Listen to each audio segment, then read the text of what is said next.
Muchas gracias por venir. Primero que todo, darle gracias a nuestros invitados.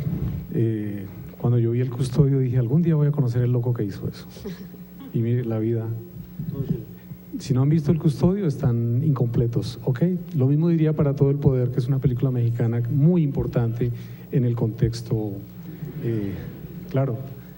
Bueno, cuando uno ve esas películas allí, imagina qué procesos creativos hubo, qué situaciones hay detrás. Y también me lo pregunto porque yo pues, también he escrito, pero quería preguntarles, después de que han hecho la experiencia de confrontar a algunos de los ganadores de guión de esta convocatoria, ¿cómo ven la temática de los guiones? ¿Qué sienten que está pasando en este momento a partir de esas experiencias? Si podríamos decir que hay una continuidad en las historias o si realmente hemos evolucionado, si esa es la palabra, en la construcción de nuevas historias, de nuevos imaginarios que se estén llevando al cine en este momento. A ver.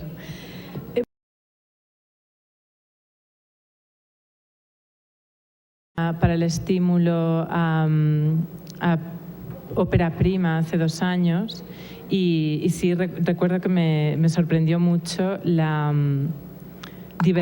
dentro de una cierta homogeneidad, la diversidad de temas que encontraba. Claro, acostumbrada pues, a leer guiones fundamentalmente en España, Francia y Estados Unidos, pues de repente leer los temas que interesaban a los guionistas colombianos me pareció muy, muy refrescante en realidad, aunque suele, digamos, tener un fondo normalmente trágico, hay, pues la violencia sale mucho y lo que sí que he notado de entonces hasta ahora, que han sido 2 años, es como ese tema que solía estar muy en el primer plano de las historias que se contaban, ha pasado ahora a ser más un contexto y eso sí lo comentamos y me pareció muy interesante y yo lo he vivido en el cine español, ¿no? Que la guerra civil era el conflicto en torno al que giraba gran parte de la cinematografía y que poco a poco no desaparece, porque eso forma parte de la historia, de la identidad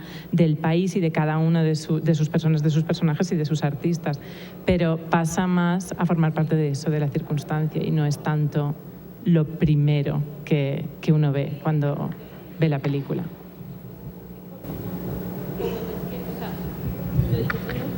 En el caso particular me tocaron 3 guiones, ninguno de ellos aborda la temática de desplazados o de guerrilla, que sí era una temática que en veces anteriores en las que participé acá de Proimágenes aparecía tal vez con demasiada frecuencia y lo agradezco porque creo que eso también es una evolución, ¿no? También van cambiando los paradigmas y en Latinoamérica ya hay como algunos referentes de los nuevos cineastas del 2000 para acá. Entonces hay películas que quieren acercarse al mundo de Lucrecia Martel o hay películas que quieren acercarse a Arraigadas o Alonso, digamos, ¿no?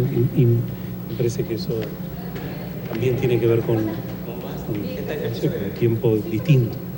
Si quieres, me haces un palco, es una encuentrica de estas para que sí, yo también, de haber venido desde hace más de una década, a mí me tocaron 3 guiones y los 3 son de lugares, bueno, iba a decir alejados, pero el de Cali se puede enojar. Entonces, uno es de Cali, el otro es de la costa, una isla que se llama La Aguja, y el otro es de una mujer negra muy pobre en una zona también pobre. Es decir, me llamó la atención que la problemática y la temática es eso, ¿no? Es decir, la marginación, pero de otro tipo, porque además 2 de los guiones son de transvestis, ¿no? Cuando leí el tercero dije, si es de transvesti ya es personal, ¿no? Algo me saben, ¿no? Dejo mi ropa interior de mujer en México, en fin, ¿no? No sucedió así, pero me sorprendió mucho eso. Me sorprendió que temáticamente se ocupaban de otras cosas. En México El cine mexicano, les tengo que decir, no es Iñárritu, ni Cuarón, ni todos los que se ganan Óscares, ¿no? Son mexicanos, orgullosamente, pero no es el cine que hacemos en México. Y en México ha venido sucediendo algo temáticamente. En México hay una zona muy de artistas, etcétera, que se llama es una colonia que se llama La Condesa. Les decimos los Condechi. Y un poco la broma desde hace 5 o 6 años es que todo sucede en la Condechi. Todas las películas al final son muy semejantes porque es ese tipo de gente, ¿no?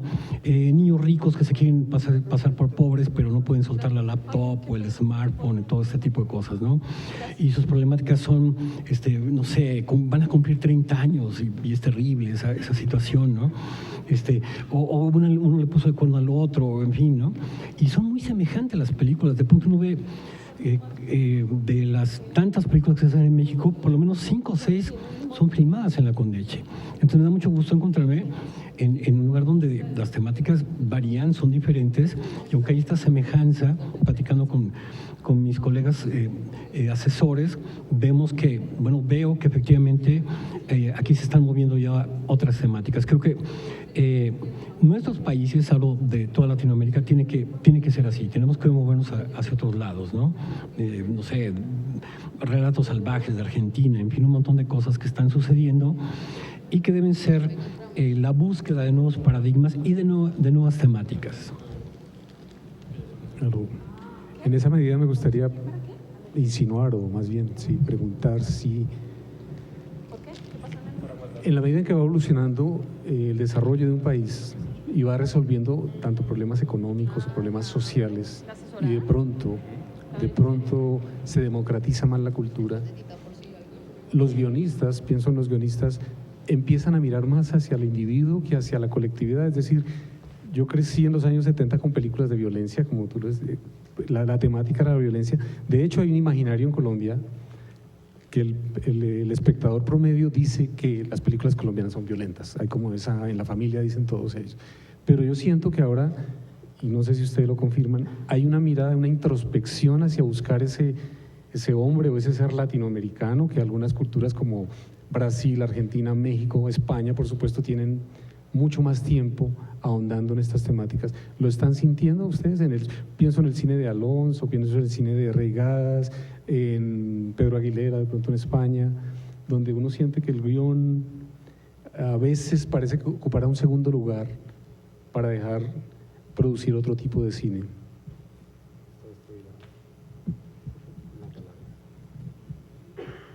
A mí se me complica, y volviendo un poco tal vez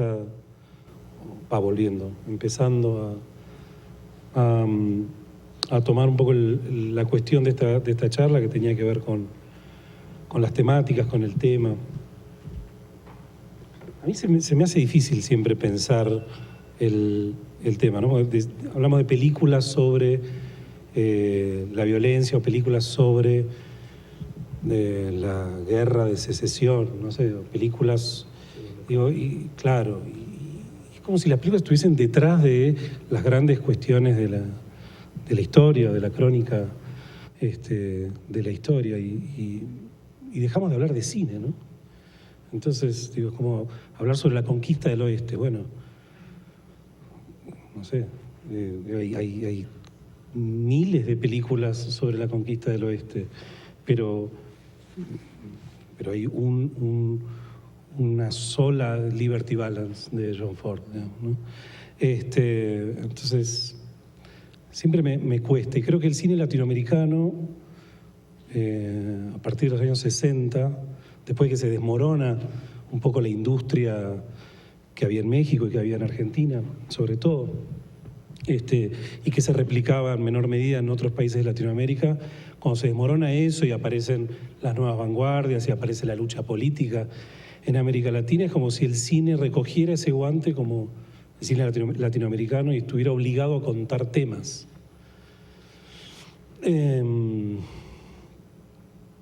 Y creo que ahí se resiente un poco otras cuestiones que tienen que ver con, no sé, con el arte de hacer películas, ¿no? Están sometidas las películas a esos grandes temas. en los últimos años, un poco las nuevas generaciones, también cada país tuvo un proceso distinto, no es lo mismo lo que está pasando ahora en Colombia que lo que pasó en Argentina hace 10 años. Pero cuando vos decís, referías recién a películas que abandonan el guión, en realidad tiene que ver, me parece, con una reacción a películas probablemente muy declamatorias o demasiado narrativas o demasiado temáticas. Y me parece que esa aparición de autores que obviamente tienen manejan otro sistema de referencias dentro del cine, funcionó como reacción a eso. Hoy también ya mismo en Argentina el cine de Alonso está en crisis, ¿no? Y para el propio Alonso también está en crisis. Jauja, la última película, es una película totalmente guionada y actuada y con actores y Viggo Mortensen, ¿no? O sea, me parece que también como las cosas no están fijas, ¿no? Como todo un constante movimiento, y eso me parece que es interesante. No sé, igual creo que ya perdí la línea, ¿no? Empecé a hablar de una cosa. A mí me parece muy interesante el puente que hay entre lo que ha dicho Efraín y lo que estaba diciendo Rodrigo, y es que yo cuestionaría la idea de que el tema es lo que estamos hablando como tema ahora mismo. Y creo que el tema es algo que está íntimamente relacionado con la creación, y es el lugar hacia el que querría avanzar, digamos, ¿no? El hombre que mató a Liberty Balance no es una película sobre la conquista del oeste, es una película cuyo tema gira en torno a las decisiones morales de un individuo, y eso es lo que a mí, al menos como guionista, me resulta útil como herramienta de escritura. Es decir, quizás es porque yo vengo de un mundo en el que trabajo mucho por encargo. Es decir, eso que estabas diciendo tú de mirar hacia el individuo, la manera en la que a mí me ha tocado enfocarlo hasta ahora por las circunstancias de mi carrera profesional es que yo no miro hacia mí y pienso en ¿qué es lo que a mí me interesa contar? Uy, me fascina este personaje, me fascina este tema, me fascina este contexto, y entonces cuento esa historia, sino que a mí me viene alguien, un productor, y me entrega una novela para adaptar, o me habla de la biografía de Cleopatra, o me habla de la biografía de Fritz Lang. Y entonces yo tengo que encontrar la manera de convencer a ese productor, que además de venir a mí, ha ido a hablar con muchos otros guionistas, algunos por suerte mucho más caros que yo, pero también otros más baratos, de que yo soy la persona indicada para escribir eso. Y la manera en la que yo me conecto con ese material que no ha surgido de mí es pensando en un tema, que es una cosa íntima, ¿no? De repente, pues no sé, si enfoco la historia de Cleopatra como la historia de una chica que viene de una familia desestructurada, pues ahí yo tengo de dónde tirar. Y de dónde llevarme la película a mi terreno. Y el tema, pues bueno, la película puede seguir tratando sobre el poder y sobre la conquista o la caída, sucumbir al Imperio Romano, pero ahí, ¿sabes? Ahí voy yo más con lo del tema, que no es tanto esa cosa que dices tú. Es verdad que estamos un poco a veces, parece que el Holocausto o la esclavitud tengan que ser pantallas que están delante de la historia, y si enfocamos el tema desde el individuo y una película sobre el Holocausto, dos películas sobre el Holocausto pueden tener temas completamente distintos. No sé si me explico. Sí, hay otra línea temática en México que es el cine sobre el narco, ¿no? Es totalmente alejado de los niños con deche. El cine sobre el narco termina siendo, a mí, El infierno de Luis Estrada, termina siendo casi una glorificación del narco, ¿no? Los narcos son graciosísimos, son muy chistosos, ¿no? Cosa que a mí no me lo parece. Entonces surge una película que con esa temática fue sorprendente, que se llama Eli, de Amata Escalante, que las recomiendo 100%, donde está ese tema detrás, pero desde el punto de vista de un individuo que no está metido en eso, pero se ve afectado por eso. Toda su familia le guarda la droga a un amigo, etcétera, ¿no? Entonces creo que decía Julia, derivado de lo que había planteado antes nuestro colega, el tema puede abarcar, parece que ese es el tema, pero está del punto de vista de donde se toma ese tema, cambia. A mí me fascina mucho, y me fascina mucho que hablan del hombre que mató a Liberty Balance, ¿no? Donde por cierto está la famosa frase de cuando la leyenda es mejor que la historia, ¿no? Hacemos la leyenda, ¿no? Que eso es para todos los guionistas de ficción, es un axioma para los guionistas de ficción. Pero voy a dar un ejemplo también norteamericano. Martin Scorsese, ¿no? Ustedes pueden decir, Mean Streets, Calles Peligrosas, es muy diferente de Taxi Driver, es muy diferente de Toro Salvaje, es muy diferente de Buenos Muchachos, es muy diferente de Casino, pero todas tienen el mismo tema. El tema es la redención. Siempre sus personajes se redimen ante sí mismos, ¿no? En Taxi Driver haciendo una masacre, ¿no? Confesionalmente en Calles Peligrosas o en Toro Salvaje, ¿no? El arrepentido de Buenos Muchachos, ¿no? El que cree que va a morir pero no muere en Casino, que lo hace Robert De Niro. Entonces, no estamos ahí en el tema externo, ¿no? Que es el narco, los travestis, etcétera, sino es el tema interno que yo creo que Scorsese no lo escoge así, no dice, claro, esta tiene el tema de la redención y voy a hacer otra de eso. Creo que naturalmente, como creador, de pronto lo llaman estas historias y sin darse cuenta, ¿no? Espero que no me corrija algún día, va haciendo esas películas donde de pronto yo siempre veo ese tema, digo, claro, es el tema de la redención, ¿no? El personaje se redime, son una especie de cristos violentos todos los personajes. Taxi Driver es el punto máximo, ¿no? de ese tipo de temática que enfoca de cómo alguien se redime, ¿no? Este ser hiperviolento que termina, la violencia la absorbe la ciudad y no pasó nada, ¿no? Al final se redimió, se calmó, se tranquilizó, ¿no? Y como muchos hemos tenido a veces ganas de agarrar una Magnum 44 y salir a matar a todos los que nos caen mal, pues claro que nos identificamos, ¿no? Nos identificamos con el personaje, pero a través del personaje con el tema, ¿sí? Y entonces el tema puede estar directamente en el inconsciente, no tiene que estar tan directo. Yo tampoco puedo escribir una historia donde diga, me interesa el tema de el cuestionamiento sobre Dios, y entonces hago para nada. No puedo comenzar a hacer una historia, puedo comenzar en un personaje, etcétera, ¿no? Creo que además el tema, si lo ponemos antropológicamente, el tema sería como un mito, y la historia o la trama sería como el ritual de ese mito, ¿no? O sea, un mito es algo totalmente contundente que está ahí, pero para ritualizarlo tenemos que escribirlo, tenemos que contarlo.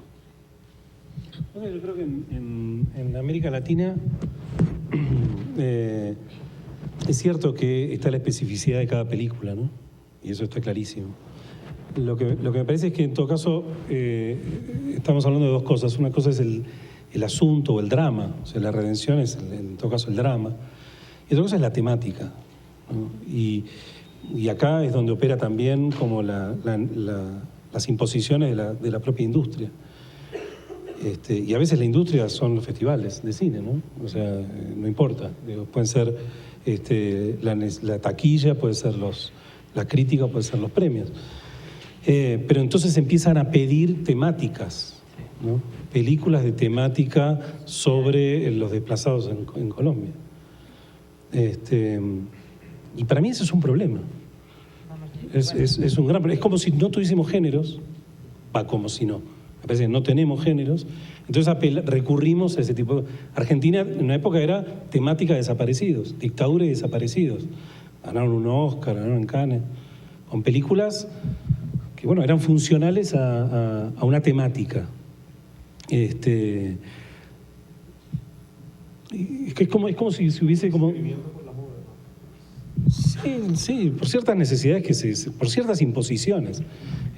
Y muchas veces del cine latinoamericano se espera contar la marginalidad, se espera contar la miseria, se espera contar los crímenes y las desigualdades, ¿no? Como si no pudiésemos contar la Condechi, ¿no? Y yo celebro que haya, no las vi temporada de Pato, me gustó mucho. Bueno, pero yo celebro que haya películas que que no acudan a esas temáticas, a las grandes temáticas del cine latinoamericano. Por supuesto que celebro en un sentido caprichoso e irresponsable, pero es la única manera de hablar. Yo es que me estaba muriendo de ganas de decir que me acuerdo mucho cuando hacíamos cortometrajes, tanto en la universidad en España como ya en el máster en UCLA, que siempre tuvimos muy claro que si un corto queríamos llevarlo a festivales tenía que tener una temática social. Era horrible y muy frustrante porque efectivamente a mí siempre me ha interesado mucho más el género que cualquier género.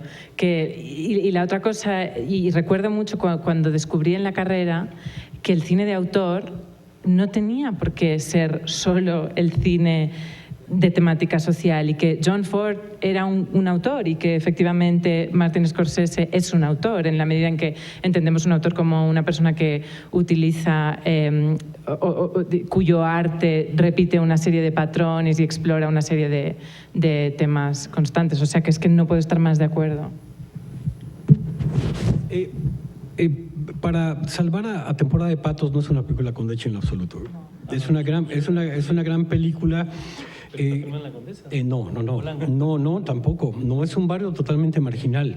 Estos grandes edificios, estos grandes edificios donde viven 5,000 gentes, ¿no? Son unidades habitacionales que existen en México, Tlatelolco, la unidad Revolución y no sé qué, donde en cada una de esas unidades hay más habitantes que en todo Colombia, en 3 edificios, ¿no? Es decir, viven millones de gentes ahí, y eso es lo que ponen ahí, ¿no? Es ese tipo de edificios de 20 pisos y cada piso tiene 50 departamentos.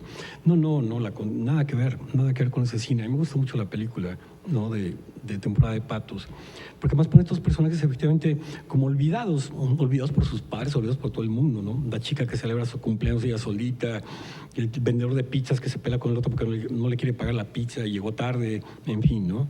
Pero bueno, entonces vamos a tomar el mejor ejemplo que Temporada de Patos, dado que además es la única que vimos, y las otras solo las viste vos.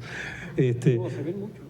Bueno, no, pero quiere decir, cuando decía celebro me refiero a que películas que cuenten también que estén contadas desde la propia realidad en la que viven sus realizadores o sus guionistas. Imagino que, creo que Fernando Emke, ¿se llama? Fernando Emke. Sí. Digo, imagino que debe estar muy relacionado con ese mundo, ¿no? Con ese edificio, con esa hora de la siesta continua que cuenta la película. En ese sentido me refería. No, es cierto, y que no tenga que apelar a contar una película sobre el narco. Eso. No, totalmente. Yo, mi problema con las películas que califico de Condecchi es que son muy semejantes todas. Al grado que uno puede ver 5 o 6 películas de ese tipo con diferentes directores, diferentes actores, y parece que las dirigió la misma persona. Los chistes son muy semejantes, el humor es muy semejante, y ahí metería yo a Nosotros los Nobles, a esta de Derbez que triunfó mucho, ¿no? Que no está filmada en esa colonia, pero es ese tipo de humor, ¿no? Un humor muy derivado de la televisión, con actores muy de la televisión, y es un humor que uno ha venido viendo desde hace 20 o 30 años en México, ¿no? A eso me refiero, o sea, que es un mundo que no ofrece ni temáticas ni posibilidades autorales, ¿no? Realmente como Helio, como Temporada de Patos, que es un autor, las 3 o 4 películas que ha hecho son muy personales, ¿no? Club Sandwich, todas las demás, ¿no? Me llama mucho la atención que siempre trabaja casi siempre con una guionista, ¿no? Que viene en México, que es argentina, Paula Markovich, ¿no? Y me parece que eso es parte de la búsqueda, o sea, de trabajar con alguien que tenga otros mundos dentro. Y entonces sí, mi queja con las películas es que uno las puede ver así de corrido y dice, claro, las dirige la misma persona, hasta que ve uno los créditos y dice, no, cada uno son diferentes directores, ¿no? Y diferentes repartos, y podría ser una sola película junta, como una gran telenovela, algo así, ¿no? Muy extraño. Bueno, eso también sucede con el cine norteamericano, ¿no? La tendencia del cine de catástrofe, uno no sabe si es Michael Bay el que está detrás de todas esas películas, el mismo tema, el mismo superhéroe, bien. Sí, hay unas tendencias. El año pasado estuvo Pablo Markovich y estuvimos hablando de escritura sin formato, algo que ella está promoviendo en su escuela, tratando de decirle a los jóvenes o a la gente interesada que pues que sí, hay unos manuales de guión, hay unas estructuras, pero que puede haber otras formas de aproximarse desde la creación al enfrentar una historia para guión que va a ser contada en imágenes, que tarde o temprano algún productor va a decir yo no entiendo esto, o cómo lo ponemos para que lo entienda. ¿Qué importancia le darían ustedes a la forma que está tomando la escritura en este momento? Es decir, ¿se puede escribir sin formato? ¿Habría una tendencia del cine sin formato? Estas películas como Lake Tahoe, Temporada de Patos, lo mismo de Regada, pienso en Amad Escalante, Sangre, son películas que uno, perdonen que me extienda, parece que fueran escaletas, que no llegan todavía a la dialogada o que subestimaran un poco eso. Son más de la sensación, creo, de la sensación del tiempo y del espacio y de la atmósfera, que lo que en otra época llamábamos la historia, pues los actos y los puntos de giro y todas estas cosas que pues a veces no funcionan tan mecánicamente. ¿Tú qué opinas de eso, Julia?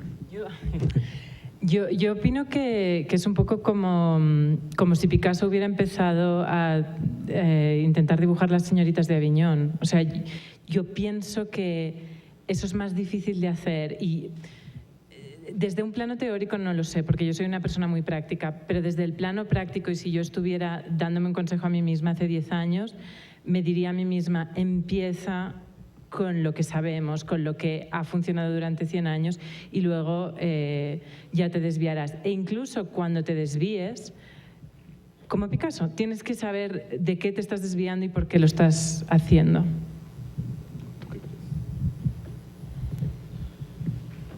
En principio creo que no hay una única forma de hacer las cosas, ni sin formato ni con formato. Es decir, me parece que también están las personas, las formas de trabajar de cada uno son muy específicas y personales y propias.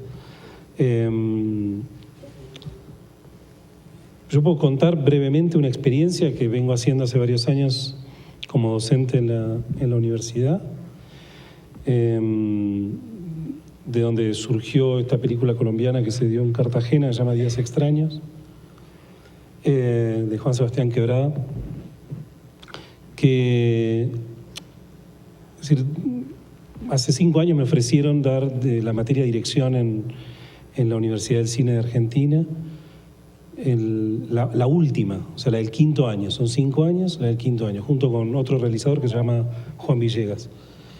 Y la verdad nosotros veníamos de esa escuela, conocíamos un poco el funcionamiento de esa escuela, y cada uno, por lados distintos, estábamos probando filmar de un modo un poco más rebelde en relación a la imposición industrial y a la sistematización que impone la industria al momento de hacer una película, ¿no?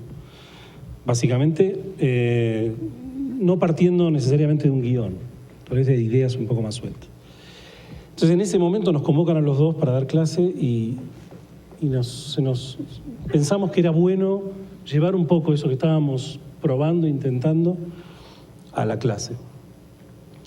Sobre todo porque es una escuela muy formal, en un sentido donde en 2.º año escriben el corto, hacen el desglose, presentan el storyboard, se seleccionan los cortos, en 3.er año lo mismo, ya filmando en un formato mejor, después tienen que escribir un guión de largometraje, es decir, que toda esa formación ya la tenían.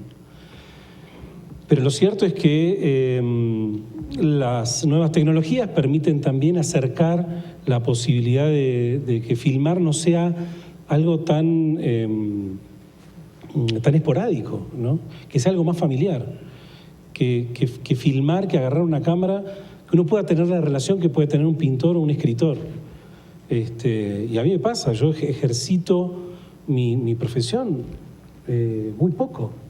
Si yo fuese médico y ejercitara la medicina con la frecuencia que dirijo películas, tendría muertos todo el tiempo.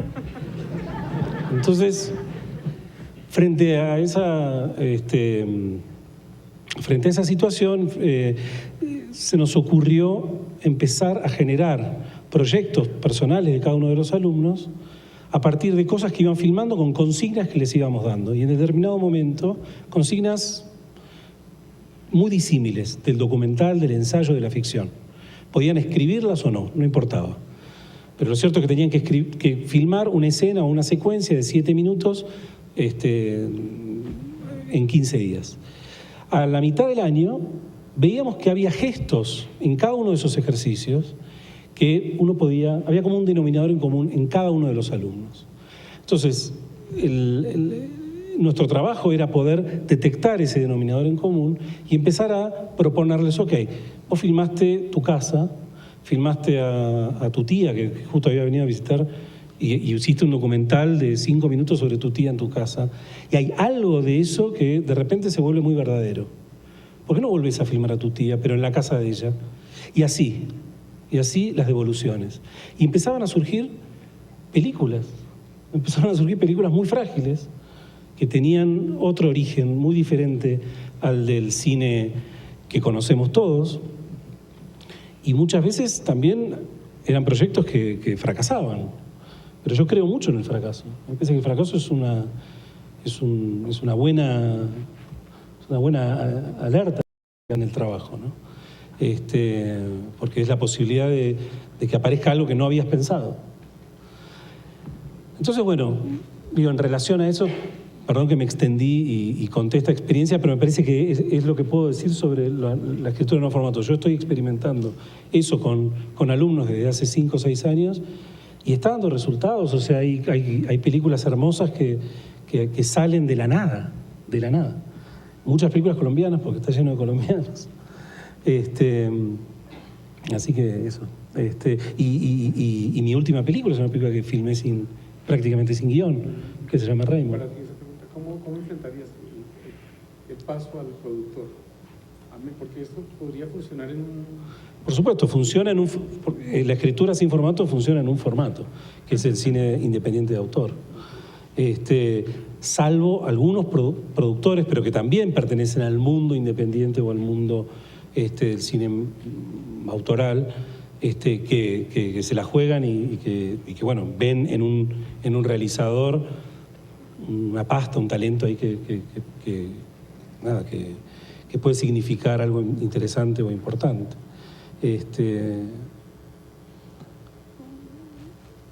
Pero yo creo que justamente uno puede ir en paralelo a la industria porque hay hoy tecnologías que lo permiten. Todos tenemos un Final Cut, muchos tienen una cámara con una buena resolución. Bueno, qué sé yo, entre amigos y qué sé yo se pueden hacer grandes cosas. Sobre todo para empezar, porque también lo que está sucediendo, digamos, esta experiencia que acabo de contar, también es, o sea, de repente los alumnos terminan esa carrera y tienen entre manos un material que les es propio, que les es único y personal, y eso es muy interesante como carta de presentación. Después harán otras cosas, y después se incorporarán a la industria, y ese conocimiento ya lo tienen adquirido. Sí, yo también estoy de acuerdo con Julia que a mí me pasó cuando yo vi en el Museo Picasso lo primero que pintó Picasso, y que eran unos pequeños retratos impresionistas súper convencionales en un punto. No porque el impresionismo lo sea, sino porque el impresionismo de Picasso lo era.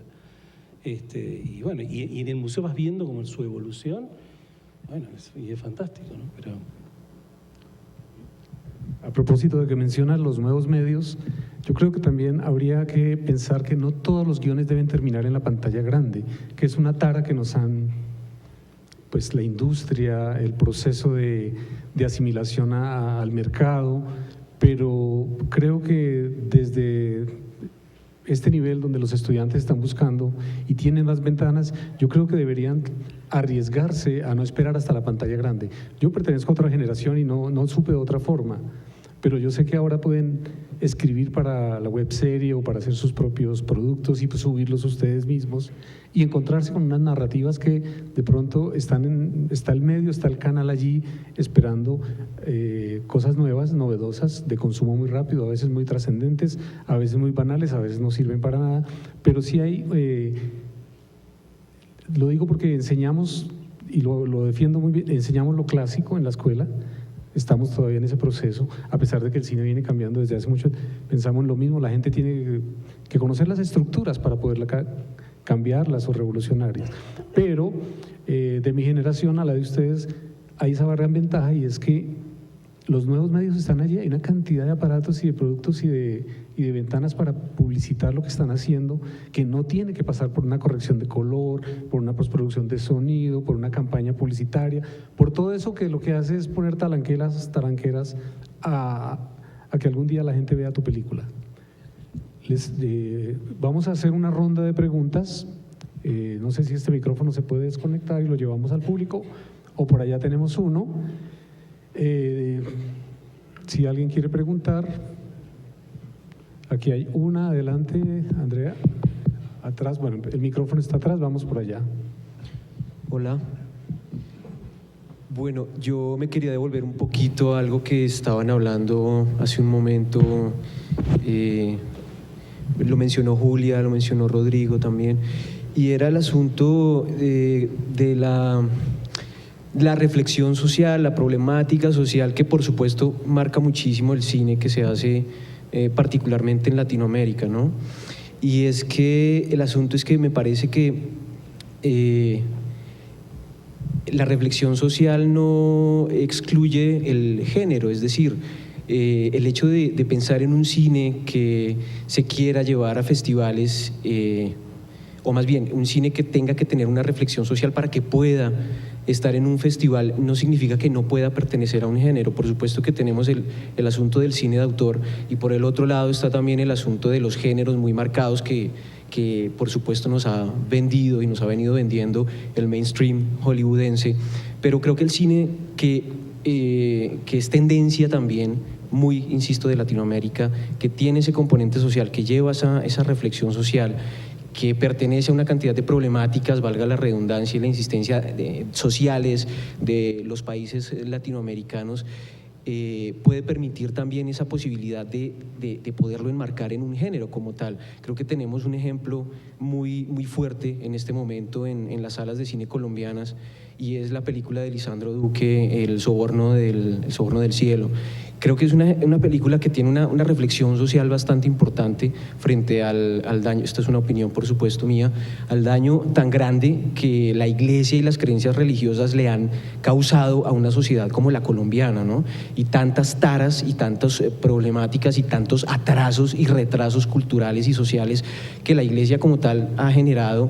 Y creo que la crítica se hace dentro de un marco de género muy propio en el que creo que se puede definir esa película, y es el género de la comedia, ¿no? Con un tono de humor negro, con un tono de humor muy satírico, con otros elementos bien interesantes desde mi perspectiva, como el vestuario que se logra allí, el manejo de los colores, el manejo de las puestas en escena y los personajes, pero me parece que por el hecho de tener una crítica social no se debería excluir como tal del género, ni tiene que pensarse tampoco como un elemento que pueda de alguna forma cercenar la posibilidad de llevarlo a una sala de cine, o de llevarlo también a festivales y demostrarlo, ¿no? Entonces quería simplemente hacer ese comentario en el sentido en el que también nos vamos mucho por el lado han venido hablando también de grandes directores como Scorsese, de sus películas, Taxi Driver, etcétera, pero también digamos que hay un elemento allí importante, y es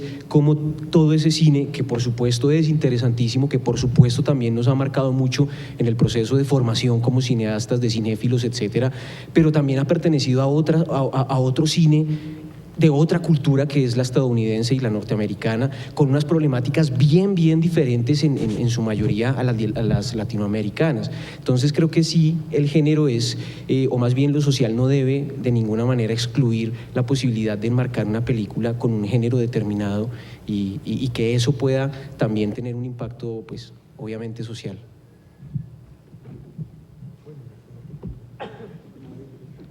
Sí, no, de acuerdo. En ningún momento hemos dicho en ningún momento se dijo lo contrario.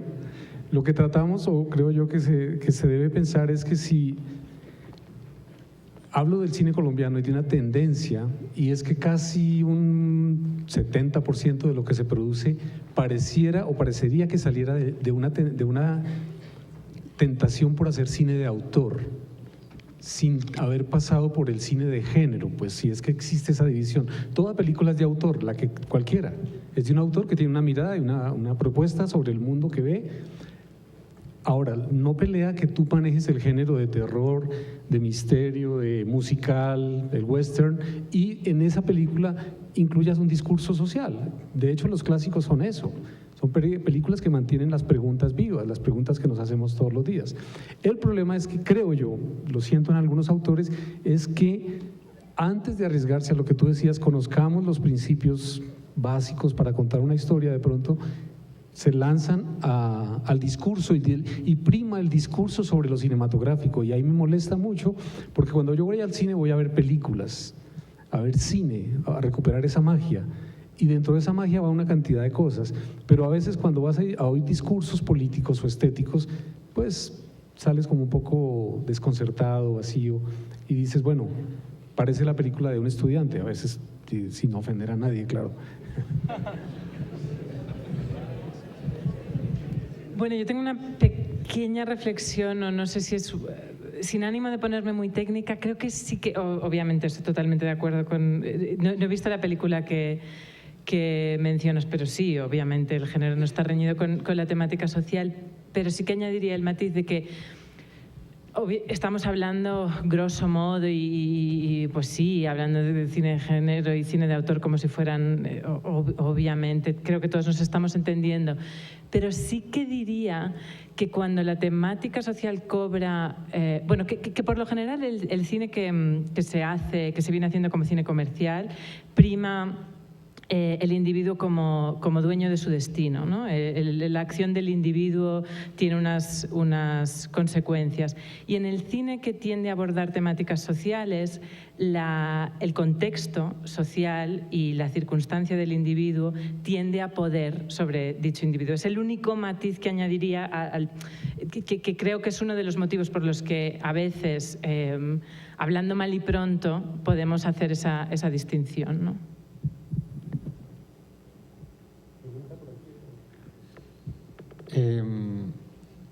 Mi pregunta iba dirigida hacia el problema que ustedes están señalando acerca de la demanda industrial que existe por temas. Y lo digo porque me parece que faltó mencionar los fondos, como este que está promocionando esta charla. ¿Ustedes consideran que los fondos demandan temáticas? Y si es así, ¿creen que existe una forma para que los fondos logren concentrarse más justamente en el experimento o en la forma o que se reformen de algún modo? Porque, por ejemplo, cuando yo leo hay historias que merecen ser películas y después los veo a ustedes, pienso, ese eslogan me está pidiendo una historia, es decir, me está pidiendo un tema. Porque cuando me dicen hay historias que merecen ser películas, quiere decir que hay historias que no lo merecen. Y que hay unas que se seleccionan y otras que no, otras que merecen más que otras. A lo que hoy existe la forma en la que la historia no sea, o el tema no sea, la demanda desde el punto de vista de los fondos o del Estado, digámoslo así.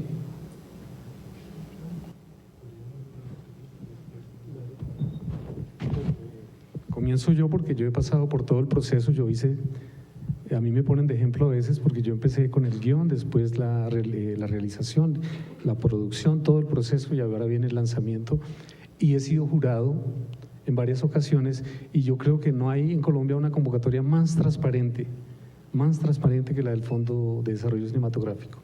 De eso lo puedo dar fe y me puedo quemar las manos porque en una época yo crecí en los años 80 pensando que los que hacían cine pertenecían a una rosca, ¿sí? La única rosca a la que pertenecían era a los que se iban a quebrar, ¿sí? Que los iban a echar de la casa y iban a perder el auto y el apartamento. Esa era la única rosca porque nadie se hizo rico con el cine. Y hoy creo que muy pocas personas se pueden hacer ricas con el cine. Se está entrando en una industria y lo que hace el fondo, al decir historias es porque de pronto no hay otra palabra para atraer ese tipo de relatos, narraciones que podrían caber dentro de lo que puede ser representable en una película.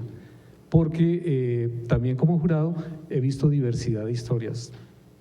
muchísimas, desde las más absurdas, comedias ramplonas, películas muy serias, biografías personales, homenajes, plagios, hemos visto de todo.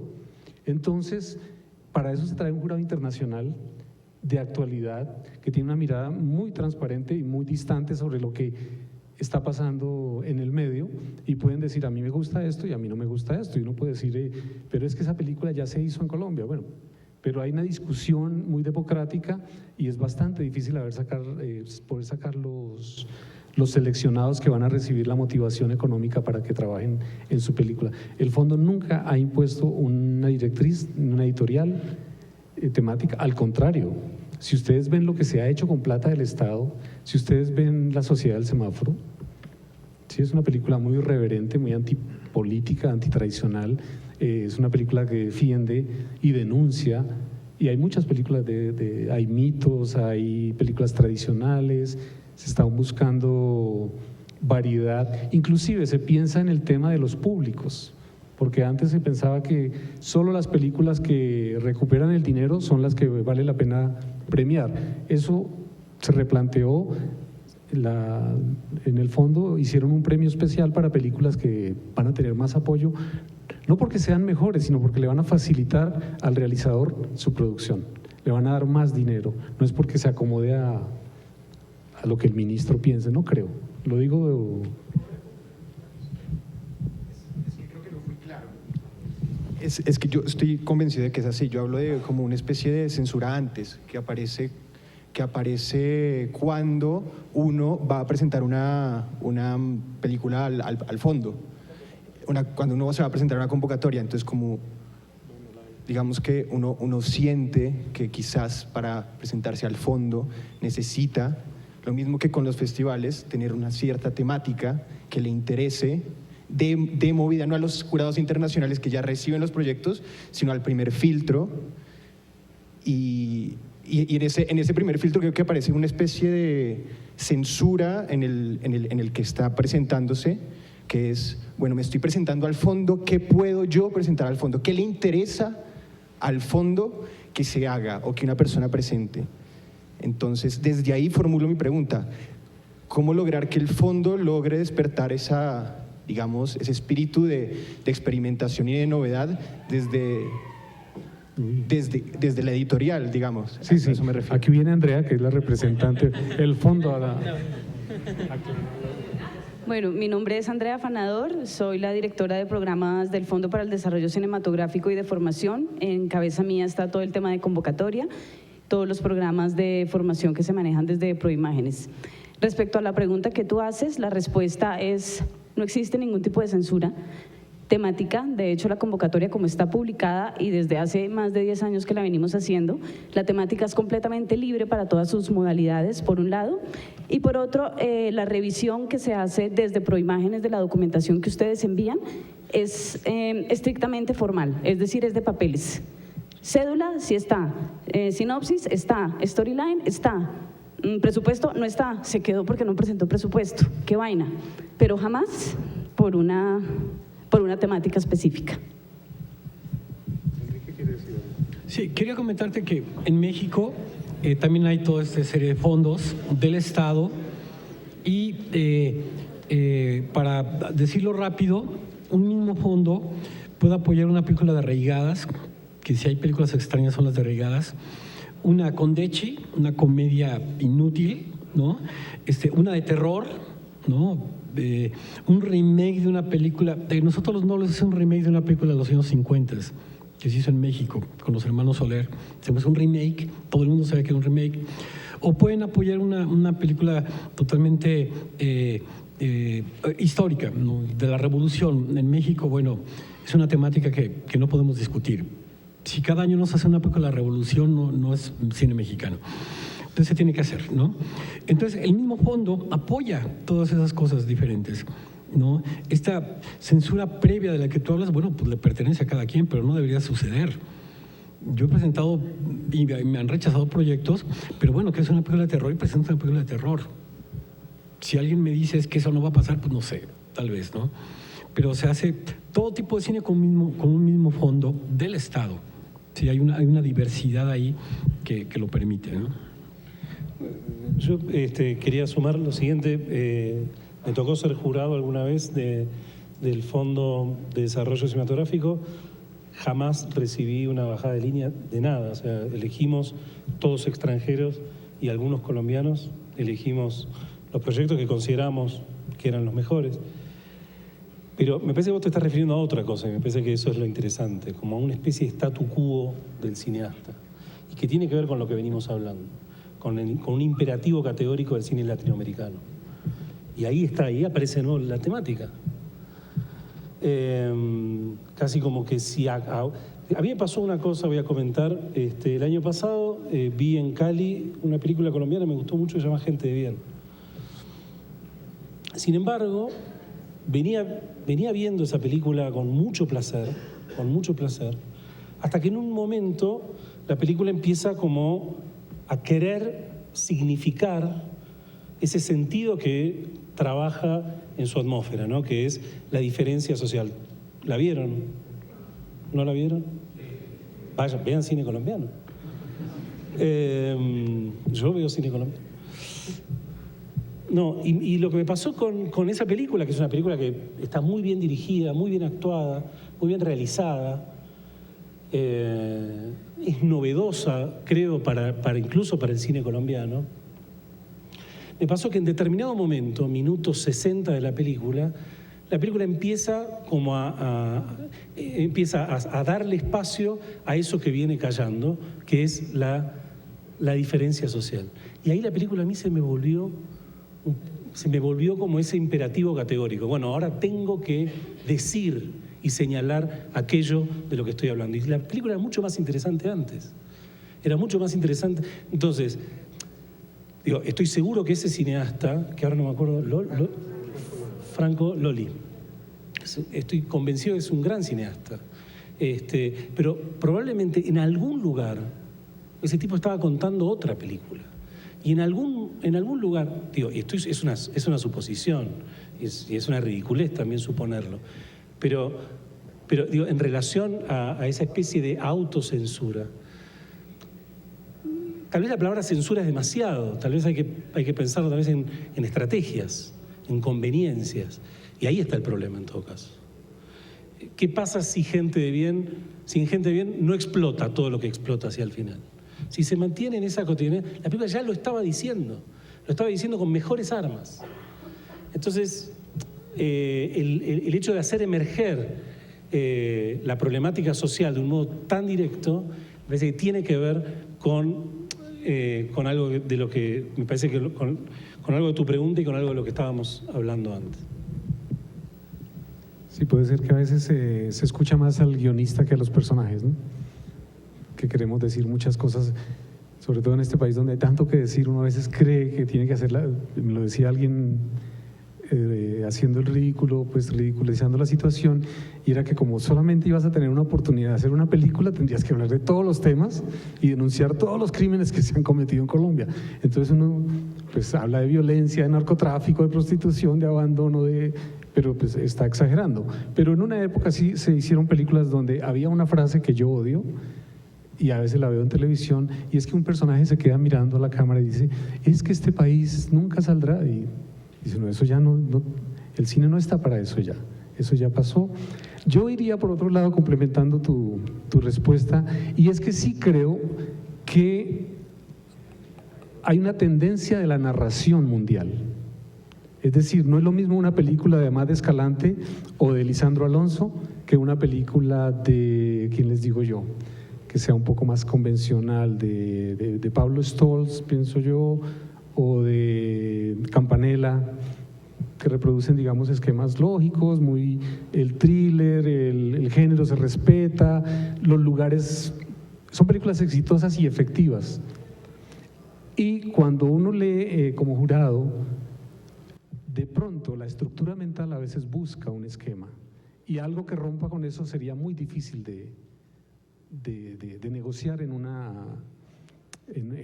un debate de jurados. Digo yo porque el año pasado tuvimos una novela, se llama Los Estratos. A mí me encantó la novela de Los Estratos. Es una novela de una narrativa contemporánea, y alguien consiguió los derechos y pasó el proyecto para hacer la película. Por supuesto, sería una película que no va a tener mucho público, pero estuvo en discusión. El muchacho no tenía más experiencia haciendo guión, pero era muy buena la propuesta, y se discutió. Yo pienso entonces que hay como una estructura mental narrativa, no solo en los jurados, sino en el espectador, que está esperando cierto tipo de producto. Y ese cierto tipo de producto pues tendrá más acceso en ciertos espacios que en otros. Por ejemplo, si hablamos de antitramas, no se ha filmado en Colombia una película de antitrama, digamos que sea exitosa o que conozcamos. Hay mucho cine alternativo, de vanguardia, experimental, pero no llega a las convocatorias, llega a convocatorias de cinearte y otras cosas. Pero habría que ver si esa estructura se puede ir evolucionando o va evolucionando, pero eso depende del jurado que llegue. Cada jurado es distinto, cada jurado tiene unos criterios, cada jurado… Yo les preguntaría a ustedes, cuando se enfrentan a un proyecto de un país distinto, en este caso llegan a leer cosas de Colombia, ¿qué es lo que les llama la atención para decir, este es mi favorito? Es que yo no distingo por nacionalidad. ¿Es bueno o es malo? Claro. Sí, yo, más allá del es bueno o es malo, esta pregunta la he tenido que responder muchas veces, y lo que sí que busco, y recogiendo lo que decías de la mente acude a unas estructuras mentales, y bueno, esto de hecho está neurológicamente estudiado, ¿no? El ser humano responde a una serie de estímulos. Lo que siempre busco es un cierto orden, ¿no? Un orden que no veo en la realidad, una intención que no necesariamente tiene que ser la estructura de 3 actos ni nada, pero un punto de vista casi es lo que a mí me… Tal cual, sí. Sí. Está muy bien eso. Sí, el punto de vista es importantísimo porque es un tema que encuentra una voz, el punto de vista, ¿no? Sí, el tema encuentra una voz y esa voz está en el guión. Me tocó a mí seleccionar, tallerear y aprobar Los viajes del viento de Ciro Guerra, ¿no? Y era un argentino, Goldenberg, ¿no? Lola Salvador de España y un servidor. Y no teníamos problema ni de entender esto es demasiado colombiano, ¿no? O sea, no, era clarísimo lo que quería contar y cómo lo quería contar, ¿no? Y entonces, bueno, lo seleccionamos y luego él seleccionó con quién tallerearlo, me seleccionó el burro por delante a Jorge Goldenberg y a mí, ¿no? Y entonces nada que ver. Estoy totalmente de acuerdo con Rodrigo en el sentido que yo tampoco veo los guiones por nacionalidad, ¿no? Esto es muy colombiano, muy mexicano o muy cubano, ¿no? No, lo que sí pasa es que a mí me tocó ya 3 o 4 veces trabajar con Proimágenes y también en el Festival de Cali, y me pasa que empiezo a aprender cosas de Colombia a través de los guiones. Entonces ya sé lo que es agua panela, que se dicen maricas, ese tipo de cosas que uno va como adquiriendo en la medida que va leyendo, pero nada, eso es una cuestión totalmente folclórica. Yo quería recordar una sola cosa que me quedó en la mente, y si no la digo, después me voy a decir, che, no dije esto. En relación un poco a lo que se venía hablando antes, una vez Jean-Claude Carrière, guionista, entre otras cosas, de la última etapa de Buñuel, es invitado a la Escuela de San Antonio de los Baños en Cuba, y alguien le pregunta, maestro, finalmente, ¿qué querían decir las películas de Buñuel? Y entonces Carrière responde, las películas de Buñuel dicen muchas cosas, ahora no quieren decir absolutamente nada. ¿Ahí el público preguntas? Sí. ¿El público? No sé. Allá atrás, por favor. Sí, yo quería preguntar, pues es que yo me he dado cuenta que en el cine colombiano pasa algo, y es que no hay espectadores para este tipo de cine de autor.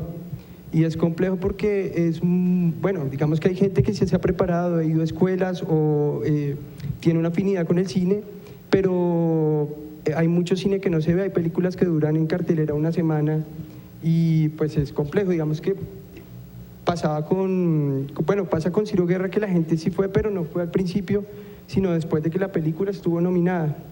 No sé qué tanto pasa en Argentina, por ejemplo, con Lucrecia Martel, que tiene unos temas como La Ciénaga o como La Mujer sin cabeza, que son temas pues también como un poco para mí sociales del entorno en el que ella escribió sobre a lo que va enfocado.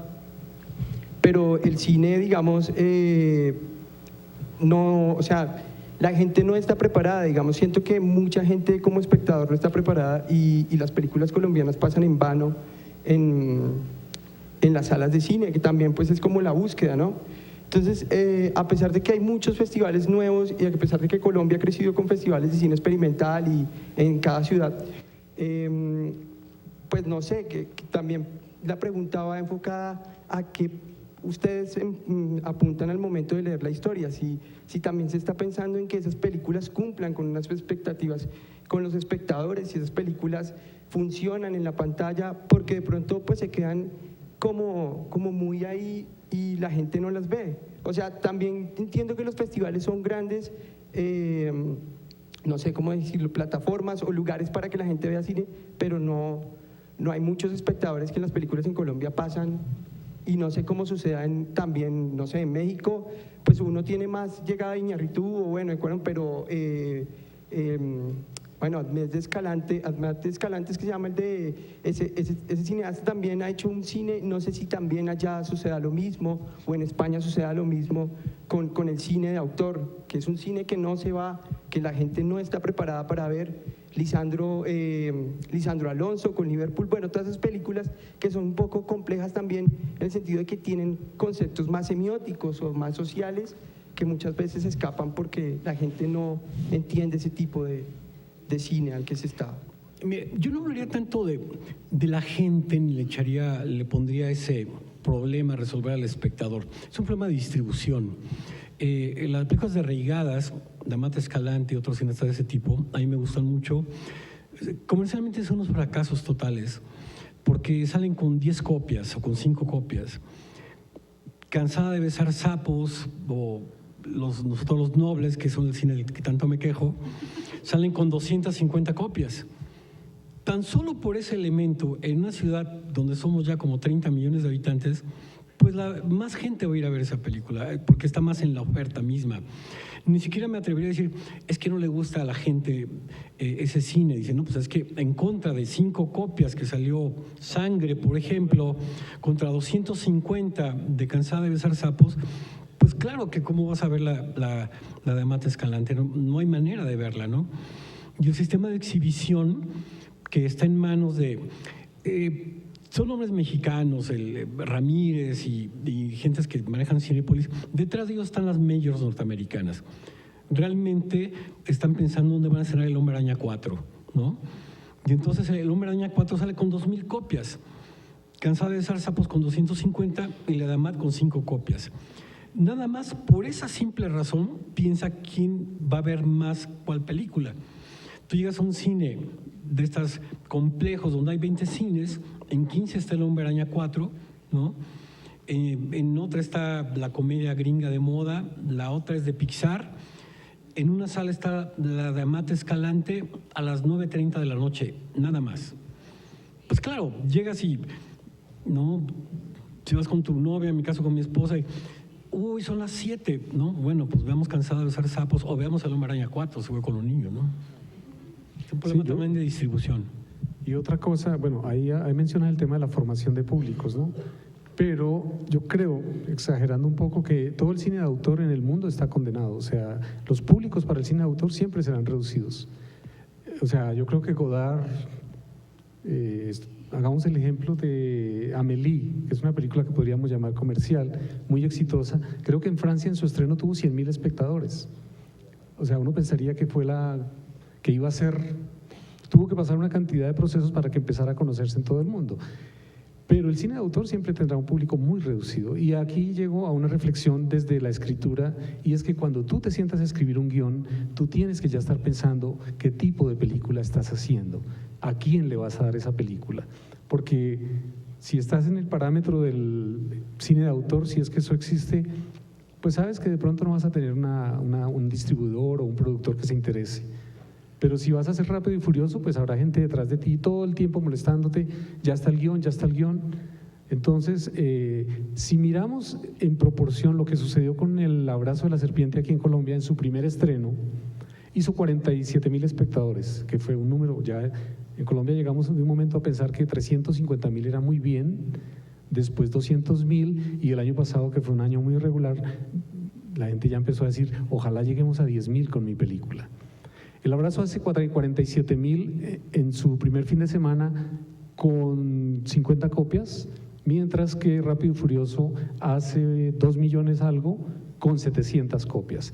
Entonces hay que hacer la ecuación, y si lo miras bien, yo no sé de matemáticas, pero si hace la ecuación, si 50 copias hacen esto, ¿cuánto harán 700 copias? El abrazo de la serpiente fue una película muy vista, o sea, abarcó casi el mismo número de espectadores, entre comillas, y le fue muy bien. Ahora viene el premio de Hollywood y todo esto, y la catapultaron nuevamente.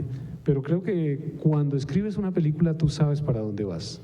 Es muy ingenuo pensar que estás haciendo una película de introspección sobre un tema denso, filosófico, una reflexión religiosa de alguien que perdió a Dios, o un drama familiar como Mommy, por ejemplo, que uno piense que eso va a tener público familiar. No creo que suceda así.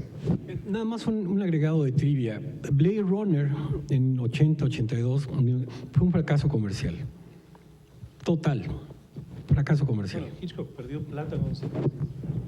Y uno no diría que es un fracaso, pero perdió dinero en ese momento. Entonces también hay que como aplicar otra lógica, ¿no? Las películas, el cine, el éxito del cine no es las películas que se estrenan, no sé, ¿qué día se estrena acá? ¿Los jueves? Los jueves. Sí, es mucho más que eso, por suerte. Entonces, medir todas las películas con la misma vara, el éxito sería un error, sería un error de lógica comercial también. Hay películas que no sé, que circulan de otra manera. Y hoy hay muchas plataformas, hoy vos hablabas de eso también, ¿no? Como cada vez hay más plataformas digitales. Ayer mencionaban Retina, ¿para acá?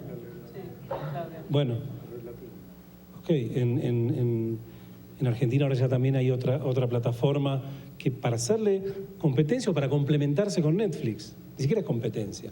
Es imposible competir con Netflix, pero sí complementarse lo que Netflix no te va a mostrar. Bueno, es una forma de que las películas se vean también. Y tal vez son modos más democráticos que la dictadura de cuántos espectadores hiciste el sábado. Porque una vez un distribuidor me lo explicó, vos tenés que hacer un espectador el jueves, 2 el viernes, 4 el sábado y 3 el domingo. Esa es la clave del éxito. Bueno, ok. No, para que duren, tiene que cumplirse el 1, 2, 4, 3. Bueno. De nuevo, en la exhibición, en México, si no completa cierto número de espectadores, sacan tu película de cartelera. Por supuesto que en automático, pues El Hombre Araña va a durar más, nada más por el número de copias que hay, porque aunque vayan 3 espectadores a ver El Hombre Araña y la tuya vayan 250, tiene más espectadores El Hombre Araña, así de terribles. Bueno, creo que el tiempo se nos ha agotado. Quiero darle las gracias a nuestros invitados. Un aplauso, por favor.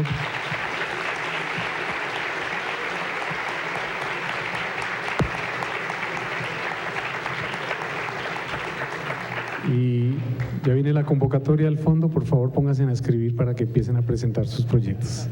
Muchas gracias. A ustedes, señores. Una mano.